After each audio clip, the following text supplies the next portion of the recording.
ఇక Vedavathi dining table దగ్గర నించొని రామరాజుని ఎలా పిలవాలి అని ఆలోచిస్తూ ఉంటుంది. "ఏంటి చెప్పవేంటే మీ నాన్నని టిఫిన్ తినడానికి రమ్మని పిలవచ్చు కదా!" అని అమూల్యని దెప్పి పొడుస్తూ మాట్లాడుతూ ఉంటే, "ఏంటమ్మా అప్పుడేమో కాఫీ ఇస్తే నువ్వింకా ఇంట్లోనే ఉన్నావా? కాఫీ ఇస్తున్నావు అని కోప్పడ్డావు. కొట్టడానికి కూడా వచ్చావు కదమ్మా! ఇప్పుడు మళ్ళీ నన్ను పిలవమంటావేంటి?" అని అమూల్య చాలా గట్టిగా అంటూ ఉంటుంది. "ఏ ఏ ఏంటే వింటాడే" అని వేదవతి అమూల్యని సర్ది చెప్తూ ఉంటుంది. ఇంకా రామరాజు ఇదంతా వింటూ ఉంటాడు. అప్పుడే వల్లి అక్కడికొచ్చి వీళ్ళిద్దరూ గొడవ పడుతున్నారు అని నవ్వుకుంటూ మళ్ళీ నవ్వు ఆపుకొని అక్కడికొస్తుంది. ఇంకా అప్పుడే ధీరజ్ అటుగా వెళ్తూ ఉంటే చందు అక్కడికొచ్చి, "రేయ్ చిన్నోడా టిఫిన్ చేద్దాం రారా" అని పిలుస్తూ ఉంటాడు. "నాకొద్దురా మీరు కానివ్వండి" అని ధీరజ్ చెప్పడంతో, "రేయ్ రారా" అంటూ చందు ధీరజ్‌ని దగ్గర ఉండి తీసుకొని వచ్చి టేబుల్ దగ్గర కూర్చోబెడతారు. ఇంకా అప్పుడే నర్మద ప్రేమతో మాట్లాడి ఇంటి లోపలికి వస్తూ ఉంటుంది. అలా రావడం చూసి వేదవతి నర్మద దగ్గరికి వెళ్ళి, "ఏంటే మాట్లాడావా? ఏమనిందే?" అని చిన్నగా అడుగుతూ ఉంటుంది. మీ మేనకోడలికి అంతా మీ పోలికే" అని నర్మద చెప్పడంతో, "అవును అందరూ అలాగే అంటారు. అందంలోనూ, గుణంలోనూ నాకు ఏమాత్రం తగ్గదు" అని వేదవతి మురిసిపోతూ ఉంటుంది. "చాల్లే ఆపండి. నేను చెప్పింది అందం గురించి కాదు.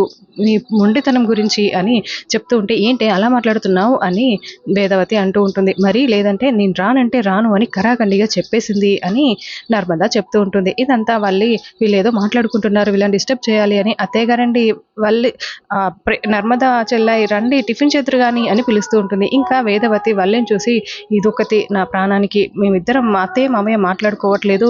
దాని మొగుడు దాంతో మాట్లాడట్లేదు అన్న బాధ ఏమాత్రం లేకుండా దీనికొకటే లొడలొడ వాగుతుంది. దీన్ని" అంటూ కొట్టడానికి వెళ్తూ ఉంటే, "అత్తయ్య అత్తయ్య కూల్ కూల్" అని నర్మద ఆపుతూ ఉంటుంది. ఇంకా అలా వేదవతి అక్కడికి వెళ్తుంది. ఇంకా మళ్ళీ కూడా, "మామయ్య గారండి టిఫిన్ చేద్దురు గాని రండి" అని పిలుస్తూ ఉంటే, రామరాజు, "వద్దమ్మా నాకు వస్తుంది టిఫిన్" అని చెప్తూ ఉంటాడు. "టిఫిన్ రావడం ఏంటి?" అని అందరూ చాలా షాకింగ్‌గా చూస్తూ ఉంటారు. అప్పుడే తిరుపతి ఒక కవర్‌లో టిఫిన్స్ అన్నీ తీసుకొని వచ్చి, "ఇదిగో టిఫిన్" అంటూ తీసుకొచ్చి ఇస్తూ ఉంటాడు. "టిఫిన్ ఎక్కడిదిరా?" అని అంటూ ఉంటే, "మంగ తయారు టిఫిన్ ఇది" అని చెప్తూ ఉంటే, "చూసుకోండి మరి మంగ తయారంట" అని నర్మద అంటూ ఉంటుంది వేదవతిని. ఇంకా "అమ్మో! ఏంటే ఇదంతా" అని వేదవతి చాలా షాకింగ్‌గా అడుగుతూ ఉంటుంది. ఇంకా రామరాజు ఆ టిఫిన్ తీసుకొని డైనింగ్ టేబుల్ దగ్గర కూర్చొని, "అన్నీ చాలా ఉన్నాయి టిఫిన్స్. తలా ఒకటి తినండి తినండి" అని అందరికీ ఇస్తూ ఉంటాడు. "చాలా బావుంది నాన్న టిఫిన్" అని అమూల్య చెప్తుంది. ఇంకా అప్పుడే వేదవతి చాలా కోపంగా చూస్తూ ఉంటే నవ్వుకుంటూ ఉంటారు.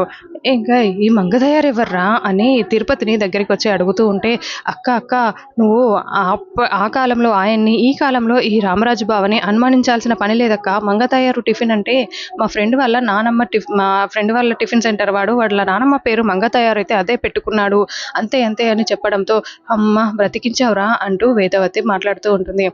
అప్పుడే అందరూ టిఫిన్స్ బావున్నాయి, బావున్నాయి అని అంటూ ఉంటే, ఇంకా నర్మద కూడా, "ఓహ్! అవునా? అంత బావున్నాయా? ఏది నేనొకసారి టేస్ట్ చేయాల్సిందే" అని డైనింగ్ టేబుల్ దగ్గరికి వెళ్ళి, "నాకొకటివ్వు" అని అమూల్య దగ్గర నుండి తీసుకొని తింటూ ఉంటుంది.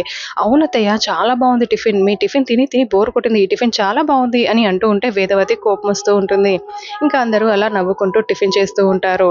అప్పుడే సాగర్ అక్కడికి వచ్చి చూస్తూ ఉంటాడు. ఇంకా రామరాజు, వేదవతి మాట్లాడుకోవట్లేదని గమనించిన ధీరజ్, "ఏంటి నాన్న ఇదంతా? నేను ఆ రోజే చెప్పాను కదా! నేనే అమ్మ దగ్గర మాట తీసుకున్నాను మీతో చెప్పొద్దని" అని చెప్తూ ఉంటే, ఇంకా రామరాజు అలా సైలెంట్‌గా చూస్తూ ఉంటాడు.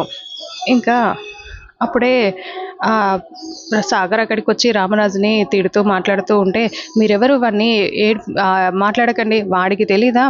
వాడంతట వాడే తిట్టి పంపించాడు కదా! వాడే తీసుకొచ్చుకుంటాడు. వాడు ఎలాగైనా తన భార్యని తీసుకొచ్చుకుంటాడు. మీరెందుకు వాడిని ఇబ్బంది పెడుతున్నారు" అని రామరాజు అంటూ టిఫిన్ చేస్తూ ఉంటాడు. "ఈ మొగుడు నన్ను కూడా తిడుతున్నాడే వీడు" అని అనుకుంటూ నర్మద టిఫిన్ చేస్తూ ఉంటుంది.